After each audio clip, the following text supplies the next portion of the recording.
Assalamualaikum warahmatullahi wabarakatuh. Perkenalkan, saya Dedi Hartanto dari Prodi Perbankan Syariah. Pada kesempatan kali ini kita akan mengulas kembali terkait dengan pentingnya zakat, baik itu dari segi definisinya, kemudian peran zakat dalam pertumbuhan ekonomi, kemudian juga pandangan ulama fikih klasik maupun kontemporer terkait dengan zakat. Baik, yang pertama ini terkait dengan sejarah zakat. Ini ada 3 fase dalam periodisasi diwajibkannya zakat. Nah, fase yang pertama itu sebetulnya zakat sudah diwajibkan ataupun diperintahkan oleh Allah ketika Rasulullah SAW masih di Mekah. Namun terkait dengan waktu dan juga kadarnya untuk mengeluarkan zakat itu masih belum spesifik. Nah, ini bisa dilihat pada tafsir Ibnu Katsir pada surat Al-Muzammil ayat 20. Kemudian pada fase yang kedua yaitu diwajibkan zakat fitrah, atau pada saat itu redaksinya adalah shadaqatul fitrah, yaitu dengan memberikan makan kepada kaum fakir miskin. Sehingga sebelum adanya zakat harta atau zakat mal itu terlebih dahulu adalah shadaqatul fitrah. Baru kemudian pada fase yang ketiga mulai ada perintah untuk zakat harta atau biasa kita sebut zakat mal, yaitu zakat yang diambil dari hasil perdagangan, kemudian hasil tani dan juga barang temuan ataupun hasil ternak yang sudah mencapai nisab. Baik, untuk selanjutnya ini terkait dengan definisi zakat. Nah, apa itu zakat? Zakat berasal dari bahasa Arab, dari lafadz zaka yakuzu zakatan, atau bisa diartikan nikok, sesuatu yang murni, at-tadhir juga sesuatu yang mensucikan. Karena zakat sendiri adalah mengeluarkan sebagian harta yang dengan niatan untuk mensucikan harta itu sendiri, yang kemudian menjadi hak mustahikin ataupun golongan yang berhak menerima zakat. Sebagaimana firman Allah dalam surat Ar-Rum ayat 39. Wa ma antaitum min zakatin turiduna wajhallah faulaika humul mud'ifun. Yang artinya, dan apa yang kamu berikan berupa zakat yang kamu maksudkan untuk mencapai keridhaan Allah, maka itulah orang-orang yang melipat gandakan pahalanya. Untuk selanjutnya adalah dasar hukum zakat, yaitu sudah jelas bahwasanya zakat termasuk rukun Islam yang mana hukumnya adalah wajib dijalankan untuk semua umat Islam.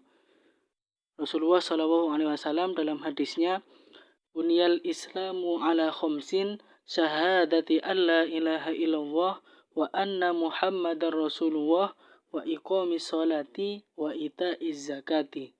Jadi zakat termasuk dalam rukun Islam. Kemudian dalam Al-Quran juga seringkali zakat ini berdampingan dengan sholat dalam perintah Allah Subhanahu wa Ta'ala. Salah satu contohnya adalah dalam surat Al-Baqarah ayat 43.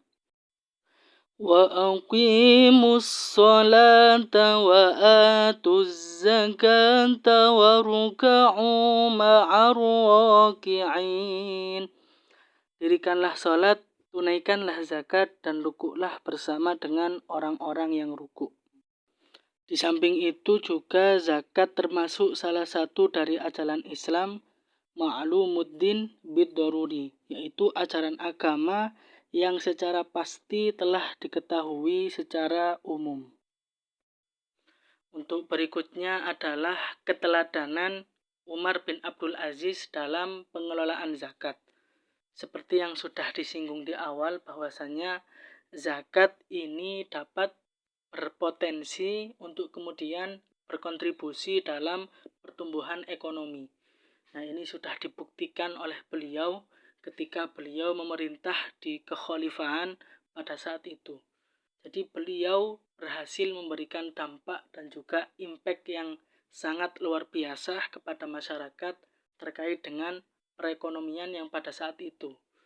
Jadi beliau ini dikenal sebagai sosok yang sangat tegas dan juga teliti dalam masalah keuangan. Sehingga hasil zakat dan juga semua pungutan yang saat itu ada dihimpun di Baitul Mal itu dikelola betul oleh beliau. Bahkan beliau menggalakkan untuk kepada seluruh umatnya untuk tidak hanya zakat tetapi juga menggaungkan yang namanya sedekah. Sehingga dikisahkan saat itu gubernurnya yaitu Yazid bin Abdurrahman ketika beliau diperintah untuk mendistribusikan hasil zakat itu kepada mustahikin, itu beliau dan juga amil zakat yang membagikan sampai kesusahan dan tidak menemukan seorang pun yang menerima zakat. Bahkan mereka yang fakir miskin itu malah mampu untuk membayar zakat. Sehingga kemudian dana ataupun hasil zakat itu diserahkan kepada mereka-mereka yang tidak cukup modal untuk memulai usaha. Sehingga hasil dari zakat ini sangat produktif dan juga populis pada saat itu. Jadi zakat tidak hanya mengentaskan kemiskinan tetapi juga memajukan pertumbuhan ekonomi. Baik, untuk selanjutnya ini terkait dengan peran zakat dalam ekonomi. Seperti sudah dijelaskan sebelumnya bahwa zakat berpotensi untuk kemudian berkontribusi dalam menjalankan dan juga mengembangkan pertumbuhan ekonomi.